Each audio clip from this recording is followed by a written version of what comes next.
All right, I guess we'll talk about saxophone mouthpieces and what is up with them. Um, I long ago stopped using metal clamps. This is a perfect example. I'm going to get behind the camera. This is a perfect example.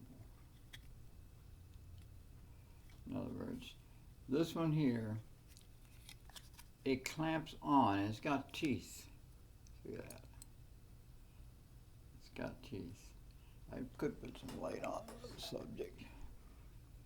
And what's wrong with that is that the reed is bamboo. And it'll distort it, it'll crimp it, it'll start acting weird. Uh, the reed does. It won't respond because it won't be even, it won't be like brand new. So uh, I bought this because it came with the Otto Link. This one here. Since it came with a metal mouthpiece, and I actually had to doctor it up. This thing, this rib here, shouldn't be there for a metal mouthpiece that uses Rovner. This is Rovner ligatures. These are them. The first ones were that I had and improved the tone tremendously. I was working for a Sabbath Grace Fellowship church in Apopka. As you can see, it's rubberized. It's not as much that strong fabric they came up with later. This is the third one I bought, so I'm gonna show you the next one that I bought. And you can see it's a fabric, rubberized. It's still a fabric, and they found this fabric just does not stretch. Once it gets to that point, it just stops stretching and it starts to really clamp down. But the way Rovner figures, this is the metal parts. It's on top of the mouthpiece, not where the reed is. You can see that. Okay, so the reed is actually kind of like cradled and brought up to the hard metal or hard rubber mouthpieces. And that's the way, and allows the reed to go ahead and freely vibrate as it was intended. With this design here, it was so bad, and they expect you to use this clamp. Not everybody wants that. I don't. So, I mean, would you like to put your teeth on a reed? That's metal. That's even worse than teeth. You just chews it all up, you know. So I didn't like it. I had to actually take a file so that that rod would get in there. I had to buy another $300 mouthpiece to do the right thing. And I'm going to stick with the type of reeds that I use. I'm going to buy that in the mouthpieces. They make those mouthpieces. And so, and it's round because the ligature slips on that way. Yeah. Here's the reed, where the reed goes. Right? The metal parts are on top of the reed. And what I like about it is only one knob and adjusts it. One. Same thing here. I didn't get the gold like this one has. There's another one here. See how these are. The way that this is, the clamp ends up at the bottom of the reed, chews it all up. You can see, if you had teeth like that, you'd be able to eat anything. You can chew bone. So when I got this mouthpiece, they gave me these things here to try. Now I've ruined it, according to Otto Link, and I've used Otto Link nearly all of my time playing sax. But when I went to buy their metal mouthpiece, then they came up with this thing, thinking that you're gonna want to use this because that's like a rail. But it would slip off, it'd fall. It wouldn't clamp on right, and it had no play. Where fabric, has more. You can adjust that and keep adjusting it until it's nice and tight, and it gets onto this hard part of the reed, you know, the shaft. So that part there is what you're actually cradling. It's a much better design, and this is the way I started to improve my tone. And I loved it. My notes were intonated well, and my tone improved. Now I got a metal mouthpiece, but I think I'm going to have to go to the people that make my reeds. Let me see if I have some of those reeds here. I didn't bring all my stuff. Let's see how good it.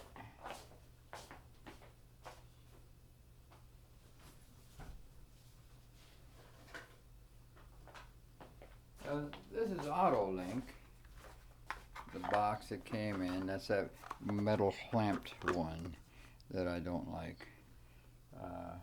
I have memory problems because I had hepatitis twice, the B and the C, and it's gone into areas past the blood-brain barrier. There's a barrier that doesn't allow polluted blood to go through. Well, since I had C, it can kill you, and that's how it kills you. Your polluted blood goes into areas that it shouldn't. This is a name Rovner, and I'm trying to think of the name of the reeds that I buy. It just fucking sucks that I can't think of something. It really fucking sucks. So I'll just go in here and get my sax case out, because I can't seem to get it together. My brain don't want to work, and it's part of my body. It is not me. It's not my soul. That's what I use. I was told some things by some sax players that when you go to metal, it's different, and the opening is wider, the tip opening. This is a value of 7. My other one is 5. It's called a 5-star, which is just a little bit more. In other words, it's a tone edge. It's a good mouthpiece if you like hard rubber. It's more like old-fashioned Lawrence Welk. But there it is, 5-star. You see? And that's what I was using. Now this is a 7, and they'll go down to a 6, but I didn't like the way they looked.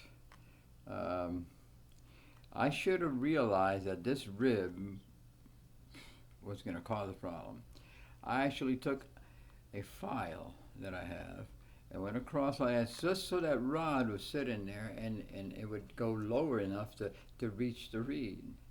All these things I didn't think of. So I had to fix it because I had work to do, Now, it's a metal mouthpiece. It works pretty good, but this hassle, I will not put up with it. I won't put up with that very long. I'm going to get Vandoren, since I buy the reeds, and I'm going to get them in 2.5 instead of 3, because I realize now that the openings, tip opening on a metal mouthpiece is wider. It's more of it there. So I go down to, I don't have the teeth of a horse, so I need a more delicate type of situation. So I saw a Vandoren mouthpiece there, and I should have, it was just like $10 more, and I should have bought it because I like their reeds. I imagine their mouthpieces are made for the reeds to work well. Otto Link is a different company, totally different, So that's Otto Link. I am teaching. Just kind of showing you this to see the brutality of these manufacturers that do things awkwardly, uh, in their own way, thinking that people are going to use this crap. Oops. Thinking that people will use their crap. Well, some of us don't like their crap. I don't like uh, some metal biting down on my reed and deforming it and wearing them. And they don't. You throw them away when it starts sounding like shit. So excuse my French. Oh, well, it was in English, huh? Okay, so this is basically it. They give you this little thing in case you want to turn it in and exchange it, because that's common with metal mouthpieces. The tip opening is always going to be more, and people have to adjust to that. So they give you these little rubber things, which is okay, helps my teeth, and but I can't take this in. This is a loss for me. This is $300 loss, because now I'm going to go to Vandoren and get that nice round one that I saw, and it's more of the color.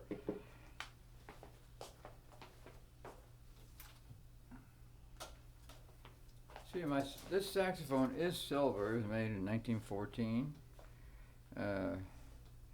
and December 18th, I believe, December 8th. At any rate, it's silver except for the bell, and that Vandoren has that color. It's a neat color. It's not quite this kind of that kind of Otto Link kind of gold is just too much. It almost looks fakey. But the Vandoren was more this kind of gold. So I think that, it's going to cost me more, and this year is going to set me back, a bit financially. I'm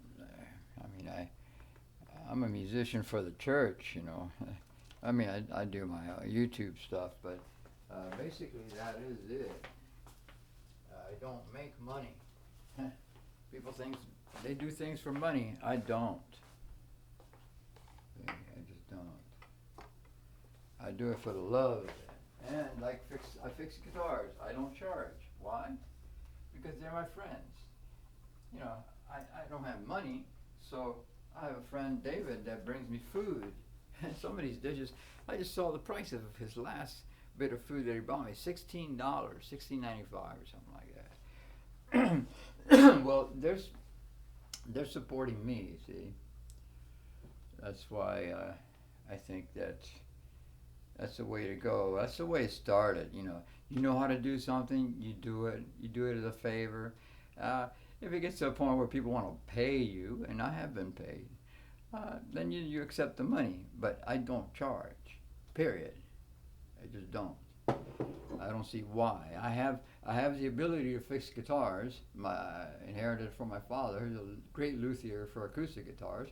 I can fix acoustics, but it's really not my thing. If I was into acoustics guitars, I only have one acoustic. I used to have a Taylor also, two acoustics, but I have three vibrato bar guitars, the Three Sisters. They're over there, and one Les Paul type, Jennifer, and it's got the hottest pickups.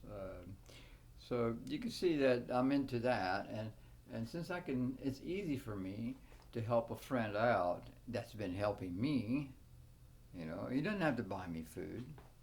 I could starve to death. It's not his job, but because he sees my situation, he helps me, and he's bought me 4 guitars. One was in 2 pieces, the neck of it and the body, and so you probably see on YouTube photos of that, how it was, and I fixed it and I played it in front of everybody on YouTube and everything, so that's the way it is,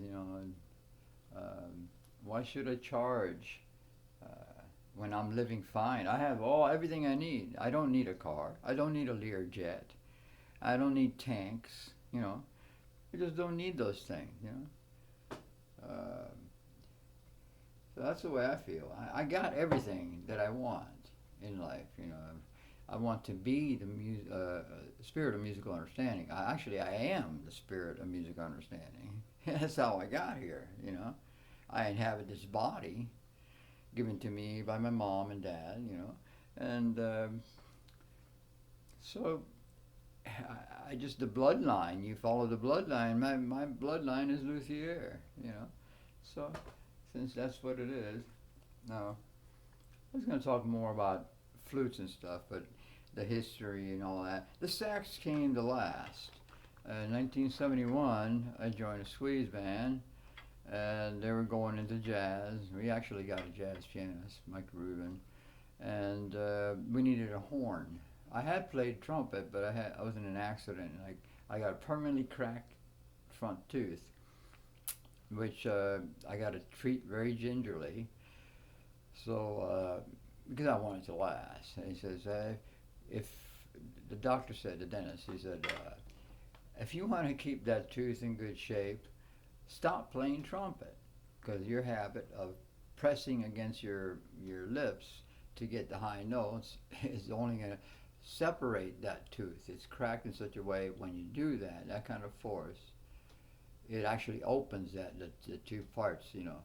Right now, they're inside of the gum line, so it has survived, you know, years and years and years. This was 71, 72, 73, then I joined a squeeze band. And I thought, well, shoot. I started on recorders, I played the flute, and it was very easy for me to get into the saxophone. So that's why I went into it. I still play the recorders. I got a curved neck flute rather, and my 1914 Busher, I think it's pronounced Busher because it's got a B-U-E-S, Busher, and a C-H. It's weird, it's spelled real weird. I guess I can show that.